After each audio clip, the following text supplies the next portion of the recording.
بسم الله الرحمن الرحيم. الحمد لله رب العالمين. الحمد لله الذي يجيبني حين أناديه ويستر علي كل عورة وأنا أعصيه ويعظم النعمة علي فلا أجازيه. نحمده ونسبحه ونقدسه على آلائه ونعمائه، ونشهد أن لا إله إلا الله وحده لا شريك له، إلها واحدا أحدا فردا صمدا قيوما، نؤمن له بالربوبية ونقر له بالعبودية. من يهدي الله فهو المهتدي ومن يضلل فلن تجد له وليا مرشدا. ونشهد أن سيدنا محمدا عبده ورسوله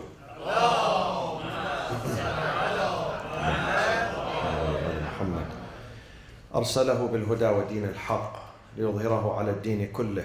اللهم صل وسلم وبارك وترحم على محمد وآل محمد كأفضل ما صليت وسلمت وباركت وترحمت على إبراهيم وآل إبراهيم في العالمين إنك حميد مجيد. وصل اللهم وسلم على جميع الأنبياء والمرسلين والأوصياء والأئمة الطيبين الطاهرين وعترة نبيك الطاهرين والخلص من أصحابه المنتجبين ومن تبعهم بإحسان وإيمان إلى يوم الدين. عباد الله، أوصيكم وأوصي نفسي بتقوى الله ولزوم أمره. يقول ربنا في كتابه الكريم: أعوذ بالله من الشيطان الرجيم، بسم الله الرحمن الرحيم: ولا تقف ما ليس لك به علم إن السمع والبصر والفؤاد كل أولئك كان عنه مسؤولا. صدق الله العلي العظيم.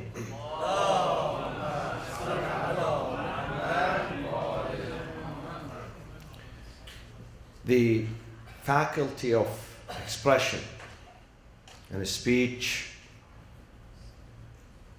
and communication is God's greatest gift to mankind, to the humanity.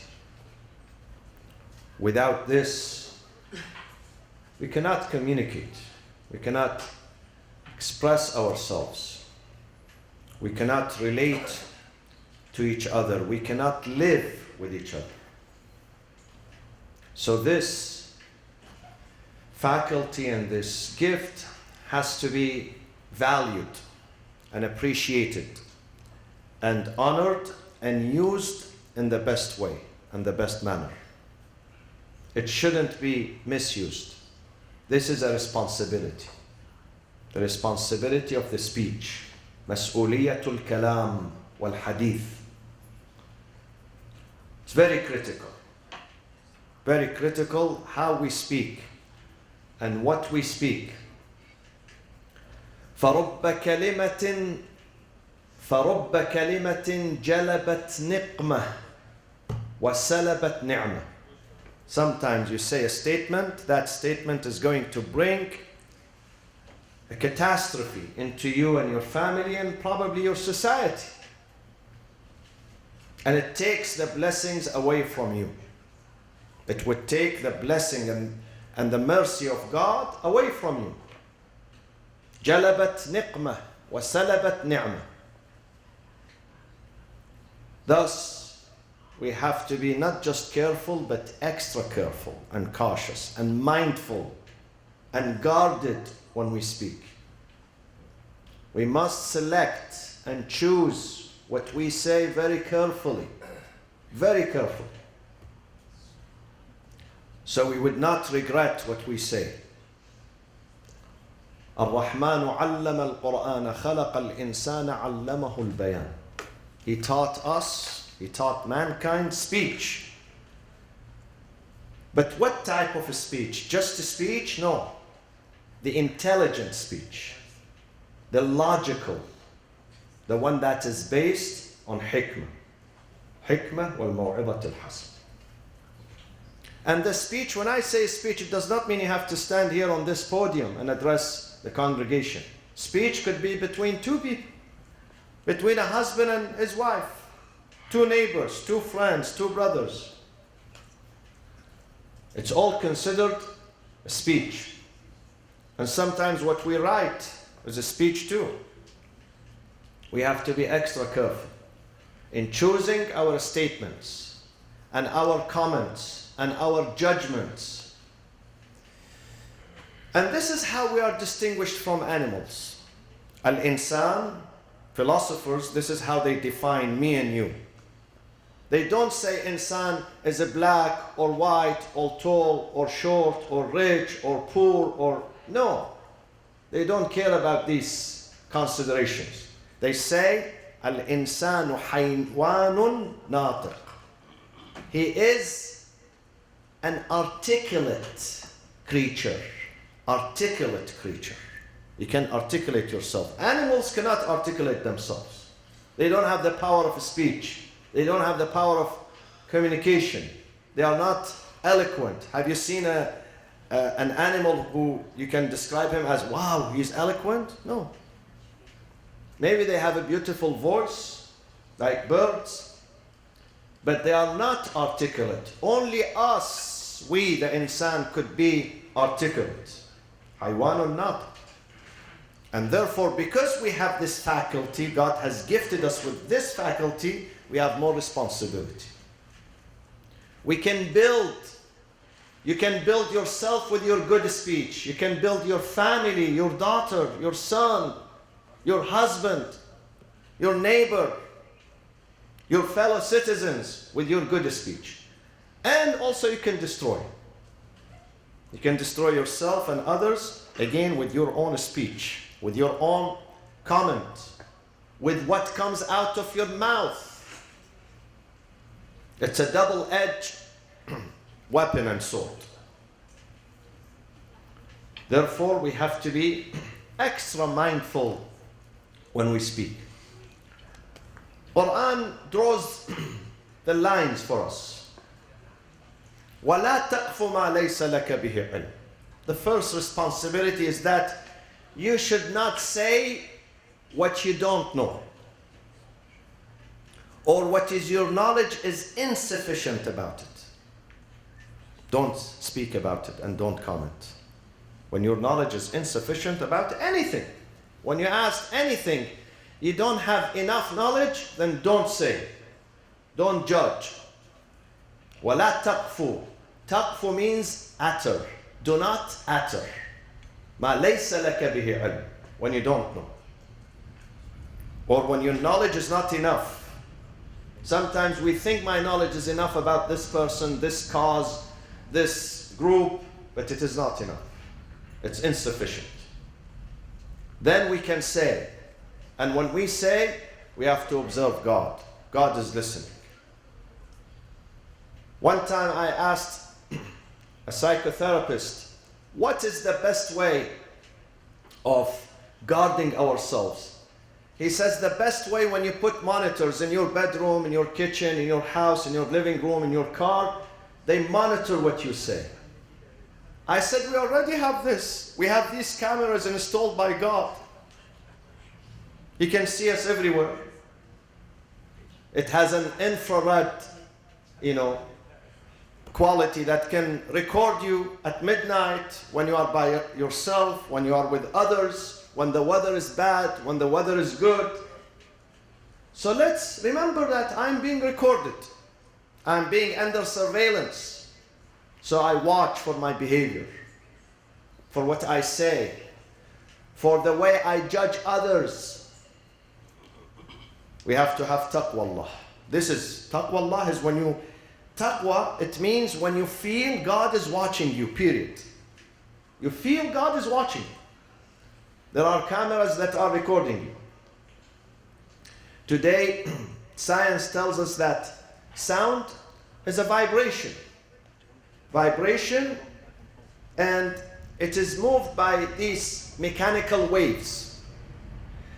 And science tells us now that I'm speaking today, science has the ability that 2 years, 3 years, 5 years from now, they come and they collect and gather my sound waves. They can gather them after many years later. God has the same technology and even better. God says, whatever you speak, I can pick it up. I can pick it up. ما يلفظ من قول. Whatever you say, قول, speech, إلا لديه رقيب عتيد. They pick it up and they record it. It's recorded. You can't get away with it. You can't say it wasn't me. This is the sound of someone else. ما يلفظ من قول إلا لديه رقيب عتيد. 2 guards are recording every sentence we say, every word we utter. We have to be careful. And there is a price for that. There is a price. When we stand before God, they're going to show us. We're going to hear what we said and to see what we did. And there is a price. There is a price tag for every sentence. For every sentence. And it is again mentioned in the Quran. Mentioned in Surah Al-Zilzila. إِذَا زُلَتِ الْأَرْضُ زِلْزَالَهَا وَأَخْرَجَتِ الْأَرْضُ وَأَثْقَالَهَا, until he says, فَمَنْ يَعْمَلْ مِثْقَالَ ذَرَّةٍ خَيْرًا يَرَهُ وَمَنْ يَعْمَلْ مِثْقَالَ ذَرَّةٍ شَرًّا يَرَهُ. The smallest action or word that you say and you do, it's recorded and you're going to see the result of it, whether good or bad. إِنَّكَ تُمْلِي. Amir al-Mu'mineen said someone who was speaking bad, nonsense. He said to him, be watchful. إِنَّكَ تُمْلِي عَلَى حَافِظَيْكَ كِتَابًا إِلَى رَبِّكَ فَتَكَلَّمْ بِمَا يَعْنِيكَ وَدَعْ مَا لَا يَعْنِيكَ. When you speak, the machine is recording. And who's going to see that? Your Lord. Not someone who's half asleep. Sometimes the judge, he doesn't read the document very well. The lawyer does not read the document. But God, he can read very well. لا تأخذه سنة ولا نوم. He reads very well. Everything you say, it is reported back to him, to his agency. فَتَكَلَّمْ بِمَا يَعْنِيكَ. When you speak, speak good and be responsible. And leave things that are not related to you. Don't delve into an area which is going to cause you trouble. Don't. Leave it alone. Because there is a responsibility. There is a price tag. When you speak, there is a price tag for that. Allah says about paradise something very good. Why paradise is nice? Not because it's decorated with beautiful mansions and homes. Not because of the fruit salad that they give us, or the shrimp or the salmon or these things. No. Allah says paradise is good and it is comfortable and pleasing because لا يسمعون فيها لغوا ولا تأثيما. You don't hear idle talks or vain talks there. Neither an incitement to sin, تأثيما. Neither someone is going to elude you into doing something bad. لا يسمعون فيها لغوا ولا تأثيما إلا قيلا سلاما سلاما. The talk, the conversation is very beautiful. Peaceful, beautiful, calming, brings you peace, inspires you with goodness, with joy, with happiness. إلا قيلا سلاما سلاما. This is why paradise is beautiful. Because of the quality of the speech. Because there is no nonsense there. لا يسمعون فيها لغوا. No lies, no backbitings, no slandering, no cheap talks, no bad accusation or false accusation of someone. You don't hear these things. This is why the quality is good. You have real peace of mind. When people mature, when people become responsible, when people use their brain and their mind and their reason in judging others, then nobody is going to be hurt. No one is going to be hurt. People are going to enjoy this environment of responsibility and maturity. When the person comes to the Prophet and he says, Ya Rasulullah, I did not do enough prayers, neither enough fasting, nor money I had to pay for charity. Do you think I will make it to paradise? The Prophet said, yes, indeed. But you have to observe 6 points. 6 points. 1, 2, 3, 4, 5, 6. If you observe them, I hold your hand and I take you with me to paradise. One of two of these points. وَأَن تَحْفَظَ لِسَانَكَ مِنَ الْكَذِبِ وَالْغِيبَةِ. Guard your tongue from lying and backbiting. It's very hard for people to do that. Believe me, it's very hard. People, if you tell them to pray, they pray. Fast, they fast. Pay charity, go ziyarah, go hajj. But don't backbite, they say, they find it difficult. How can I not do that? I've been doing that for 50 years. You ask me to quit, I enjoy this. I enjoy backbiting. They can't. And therefore the Prophet puts this as a condition on your visa to paradise. If you want to get the visa, 10 years multiple to paradise, don't backbite. Stay away from hurting people and speaking evil about people. I think I read this hadith once here about how we should be careful about what we say. All of us, men, women, working. How we should be extra careful. The hadith says, عن أمير المؤمنين عليه الصلاة والسلام, من كثر كلامه كثر خطأه. The more you speak, the more you're going to commit mistakes. Definitely. This is why I advise myself to keep it short, Salatul Jum'ah. If you want to cut back on your mistakes, keep the speech short. من كثر كلامه كثر خطأه ومن كثر خطأه قل حياؤه. If you keep making mistakes, your honor is going to be reduced. Your honor is going to be reduced. وَمَنْ قَلَّ حَيَاؤُهُ قَلَّ وَرَعُهُ. As a result of having less honor and dignity, you're going to have less piety and righteousness. Less fear of God. قَلَّ وَرَعُهُ. وَمَنْ قَلَّ وَرَعُهُ مَاتَ قَلْبُهُ. Someone who loses his piety and righteousness and consciousness about God, his heart is going to die. His heart is going to die. مات قلبه ومن مات قلبه دخل النار. Definitely, when someone has a dead heart, dead conscience, he's going to go to fire, hellfire. He's not going to make it to paradise. We have a responsibility. We are proud to be the students of al-Bayt alayhim as-salam. We are very proud to be their followers. So we have to learn from them. We have to learn how to speak with our family members, with our friends, even with our enemies. Even with our enemies. وَإِذَا خَاطَبَهُمْ. Allah says when your enemies, they address you aggressively and rudely, the answer is وَإِذَا خَاطَبَهُمُ الْجَاهِلُونَ قَالُوا salam. You take it easy on them. You take it easy. Salam means turn away from them. Turn away. بسم الله الرحمن الرحيم والعصر إن الإنسان لفي خسر إلا الذين آمنوا وعملوا الصالحات وتواصوا بالحق وتواصوا بالصبر وصلى الله وسلم على سيدنا محمد وأهل بيته الطيبين الطاهرين.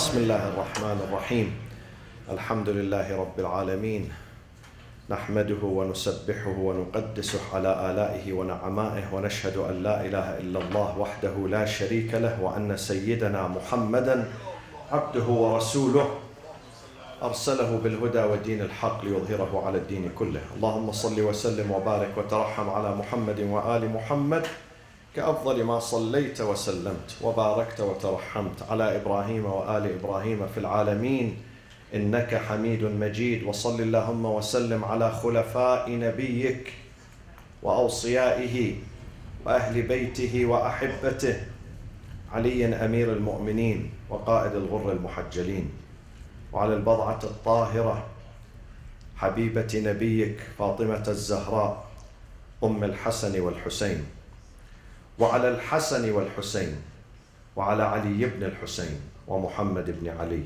وجعفر بن محمد وموسى بن جعفر وعلي بن موسى ومحمد بن علي وعلي بن محمد والحسن بن علي والخلف الإمام الهادي المهدي الحجة بن الحسن المهدي عجل الله تعالى فرجه وسهل مخرجه وجعلنا من أنصاره وأعوانه.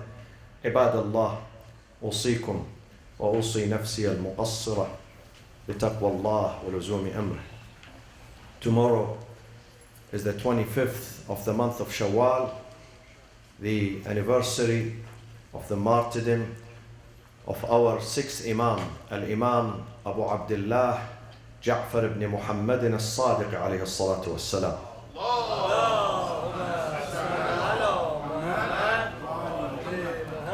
This iconic figure in ilm, in knowledge, in fiqh, in tafsir, in other sciences, and an iconic figure of akhlaq, and tolerance, and patience. Truly the grandson of the Prophet ﷺ, not just through his blood and his family, but most importantly through his character. Today we have many Sayyids who are related by blood to the Prophet. We have them in Iraq, in Iran, in Pakistan, in India, in China. But they are the farthest in their akhlaq, the farthest from the Prophet ﷺ. So this type of Sayyid does not help. Recycle it. Throw it in the recycle. Doesn't help you. It helps you when you uphold the character of your grandfather Rasulullah ﷺ. Being Sayyid helps you when you follow the tradition, the sunnah, the manners, the akhlaq, the piety of Ahlul Bayt, of the Prophet, of Fatima al-Zahra, of Amir al-Mu'mineen, of our Imam, Imam As-Sadiq. Imam Malik, the greatest faqih, jurist, and he has a large following in North Africa and other countries. Imam Malik says, كنت عندما أنظر إلى جعفر بن محمد الصادق أعرف أنه من سلالة النبيين. By just looking at the face of this Imam, automatically I realized he's a descendant of messengers and prophets. I met a Moroccan Imam in Belgium 2 years ago. I went to Brussels. I was invited to speak at one of the mosques that not only the Imam but most of the congregants in that mosque embraced the school of Ahlul Bayt. The Imam is in his 70s. I said to him, Maulana, what brought you to the school of Ahlul Bayt? He said, back in the 60s, I went to Najaf to visit the shrine of Imam Ali, and I was not Shia, but they took me to visit one of the Maraja. When I looked at his face, I imagined that this is Muhammad Rasulullah sallallahu alaihi wasallam. I saw piety, righteousness, ikhlas in his face. He attracted me. That was the first impression. That was my very first impression. وَتُذَكِّرُكُمْ بِاللَّهِ رُؤْيَتُهُ. The Prophet says, if you sit with someone that reminds you of God. وَتُذَكِّرُكُمْ وَيُرَغِّبُكُمْ بِالْآخِرَةِ عَمَلُهُ. His deeds, his manners would attract you to the akhirah. This is an Imam As-Sadiq alayhi salatu wassalam. Not just he wrote books. Any person can write a book. But he violates his own principles in that book. In the book, he writes something outside, in his family, in his life, he does something else. Imam As-Sadiq, he followed this book exactly, step by step. Akhlaq al-Anbiya, the manners of Anbiya. And Imam As-Sadiq says to his Shia, to you, if you consider yourself his Shia, listen to this, please. He says to his Shia, كونوا زينا لنا ولا تكونوا شينا علينا. Be a source of attraction and a beauty an adornment for us, not a source of ugliness for Ahlul Bayt. How can you become a source of beauty for Ahlul Bayt? How? Isn't it through your manners? Isn't it through your akhlaq? The way you behave in your family as a role model? You are a father, you have to be a role model in your family. You have a big responsibility. You are a mother. You have to be a role model in your family. You have to be a leader so you can inspire your children. You are a neighbor, be a good neighbor to your neighbor. So when you leave the neighborhood, your neighbor is going to say, I missed him. He was the best neighbor to me. Even if you don't share religion with him, even if you don't share color with him. You are a citizen in your community. Be a good citizen so people can miss you. People can love you. كونوا زينا لنا. Be a source of attraction. Someone who lies would not be a source of attraction to Imam As-Sadiq and to Ahlul Bayt. Someone who cheats and deceives cannot be a source of attraction. Someone who steals, whether he steals from Muslim or non-Muslim, whether he steals from a shopkeeper, a small shopkeeper or a giant corporation, still the same. Haram is haram. Some people say, I would not steal from my friend, my neighbor, but this giant corporation, they make billions of dollars, so I steal. No, you cannot steal. If they steal, you can't steal. ولا يجرمنكم شنآن قوم على ألا تعدلوا اعدلوا هو أقرب للتقوى. If they steal and you steal, then you become like them. You don't become like Imam As-Sadiq alayhi salam. Be careful, do not depart from your tradition. Today, over 300 million, they call themselves Shia in many countries. I wonder how many of them they truly follow the tradition of Ja'far ibn Muhammad As-Sadiq alayhi salatu wassalam. How many?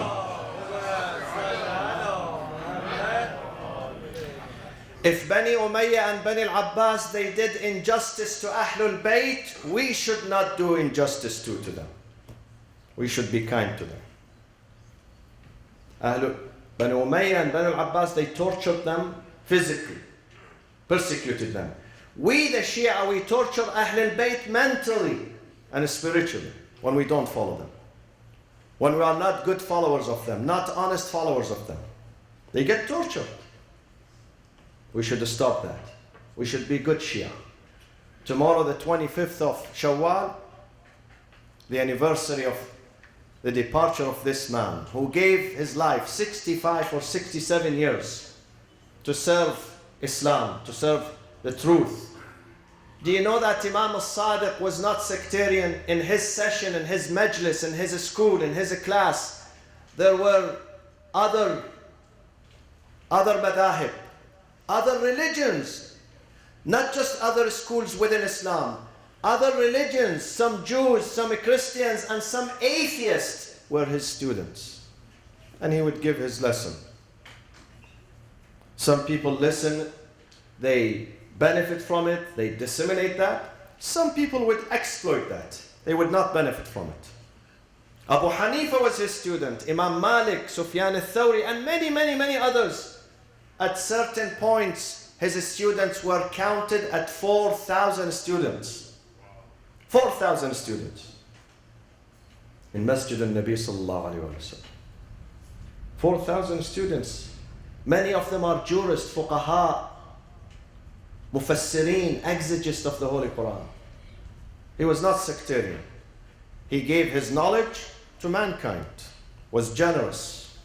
He did not say, this is from my tradition, I take care of him, that one is not, I kick him out. This is how we should be. We welcome people. All people are welcome. Whether they agree with me or disagree with me.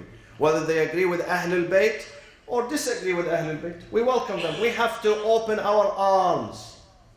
Do you know how many times during Friday prayers, some brothers, they come here, as soon as they see Allah, Muhammad, Ali, Fatima, Hassan, Hussein, they make a U-turn. They ask for other masjid. Okay, it's good. Freedom of choice. I'm not worried about that. Freedom of choice. And we should not worry too. The messengers and the prophets, they open their arms. Some of them respond, some of them don't. But for each one has a result tomorrow.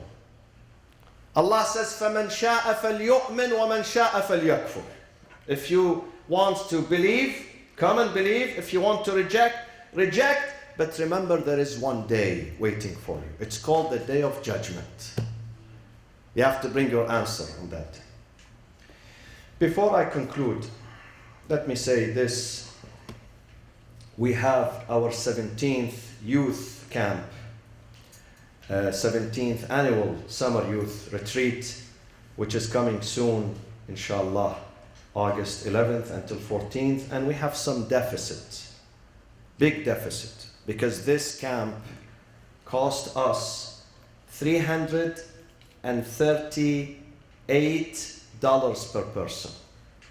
We are charging the campers less than $250. Some of them $250, some of them $200. So the masjid has to pay the deficit, which is $138 per camper. And if we have 70 or 80 of them, that number is really big, more than $10,000. Now, why do we do this? Because we have a free time. I have free time. I don't have a free time, I'm telling you. I'm always busy.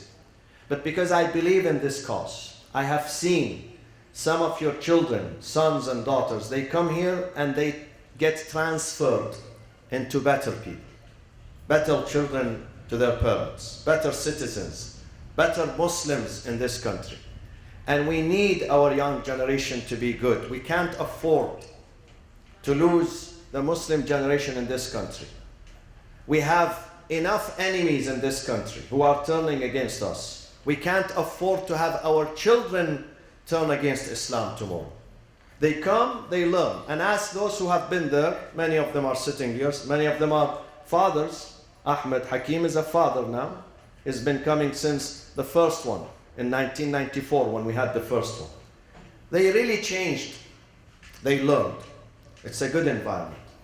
It's not a boring environment. We have everything for them. We have entertainment, we have a sport, we have social activities, intellectual activities. They can ask freely about their Islam. They can debate, they can question, they can interact. So it's a good environment, which is worth it. Today, if you go to Disneyland today, how much they charge you today? $100 and what? $20? $160 plus the food that you eat.